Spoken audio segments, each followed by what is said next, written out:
A circuit, 6 fit بھائی کو جتنا سہنا تھا سہ لیا، اور اب تیرے 6 فٹ کو 2 انچ بنا دوں گا۔ جی ہاں، آج ہم بات کرنے والے ہیں ارشد وارثی۔ انہوں نے ہر بار سکرین پر آ کر الگ انداز میں جلوے دکھائے۔ ارشد وارثی 19 اپریل 1968 کو انڈیا میں پیدا ہوئے۔ انہوں نے بہت کٹھن حالات کا سامنا کیا۔ جب یہ چھوٹے تھے تبھی ان کے والدین کا انتقال ہو گیا۔ ارشد وارثی نے تنہائیوں میں بچپن گزارا۔ 17 سال کی عمر میں وہ کاسمیٹکس بیچنے والے سیلز مین بنے۔ اس کے بعد فوٹو لیب میں کام کرنا شروع کیا۔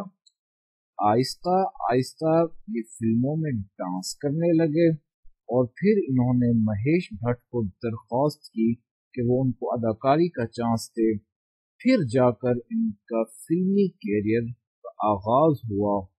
ان کی ملاقات ایک یونیورسٹی میں ماریا سے ہوئی۔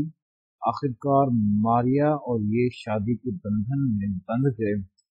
1993 میں جے بچن نے فلم تیرے میرے میں آفر کی۔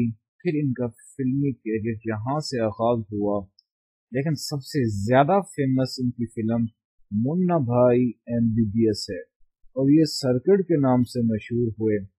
ان کی مشہور فلموں کے نام دھمال، منا بھائی MBBS، گول مال، لگے رہو منا بھائی، جولی LLB، گول مال 3، ہلچل، ہو گئی پیار کی محبت شامل ہیں۔